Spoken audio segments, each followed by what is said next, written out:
All right? So let's see what we have. Okay. Let's start with the veins first. Veins, when we dissect an animal, whether a fetal pig or cat, we tend in general to start with the veins for a very simple reason. Veins tend to be more superficial than the arteries. So when we first start opening up the animal, the first vessels we will come across, especially in the thoracic region, will be what? Will be the veins. So let's look at this here. So here we have the thorax. You could see the ribs. And here would be the heart, right, where I'm pointing to now. And so we have here the superior or precava over here. Leading into the superior or precava would be the right and left brachiocephalic veins. Leading into the brachiocephalic, remember brachiocephalic, arm and head, would be the subclavian vein on the right, subclavian vein on the left. Leading into the subclavian vein on the right and left would be the axial veins, right and left. And leading into those would be the brachial. So it's the same vessel, only its name is given by its location. Okay, now, we have something interesting in the cat that's a little bit different also than in the human. Coming from the head, we have these vessels known as the jugular veins, an internal and an external. Okay? Internal, external. Now, what's interesting in the cat is that the external and internal jugulars join together to form a common jugular vein. Here it's a little bit longer than here.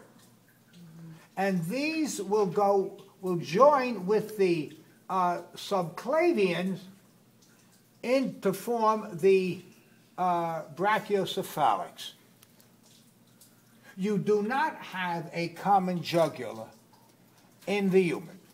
You do have a right and left internal and external jugular. Okay? Got it? Yes. Got it. All right. Here, now, we have the postcava, or inferior vena cava, posterior vena cava. All right? Now we have a series of vessels leading into that. Here would be the right and left renal veins. Right, left. These vessels over here, by the way, that seem to be coming from these little sort of tannish structures, these structures would be the adrenal or suprarenal glands. So those would be the adrenolumbar veins here and here. Okay. What else do we have? All right. We have the right and left gonadal veins. Now, the cat, obviously, is a male or female. That's the only two we have on this planet. So, if it would be a male, it would be the testicular veins. If it would be a female, it would be the ovarian veins. Since basically it is a unisex type of a cat, we'll just call it either the gonadal or genital. Or if you really felt that this was your long-lost male cat, tomcat, or female, and if you called it an ovarian or testicular one, I wouldn't take off for that either. So here, now watch this, please. This is the right one here, going into the inferior vena cava. But get this, the left one does not match the right one in going into the inferior vena cava, but the left gonadal goes into the left renal vein, which is really an interesting phenomenon, which, by the way, also occurs in the human.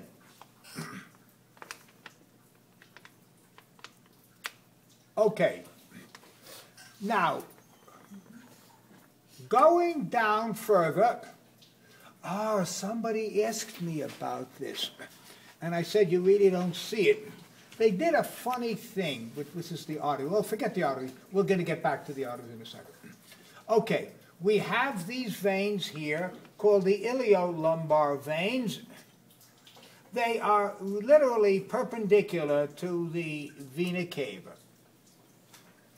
Going into the vena cava now, post from the hindquarters, would be the common iliac veins, external and internal iliac veins. And here, at the level of the leg, you would have a femoral vein. Okay. I don't think you'll really see the greater saphenous vein in here, so forget about it. Now let's check out the arterial system, please, with the cat. Oh no, I left out a vein.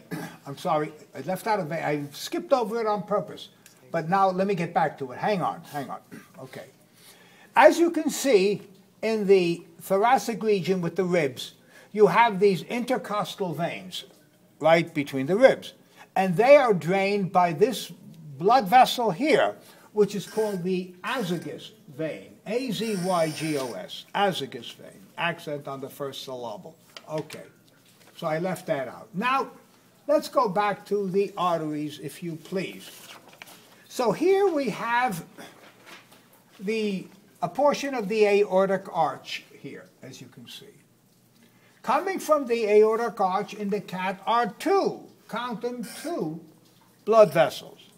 The brachiocephalic trunk, which leads into the right subclavian, right common carotid, and left common carotid arteries, and the left subclavian artery. Say it again, Professor. Coming out of the aortic arch are two vessels in the cat, the pig, and in most animals that you're familiar with. You have the brachiocephalic trunk, and that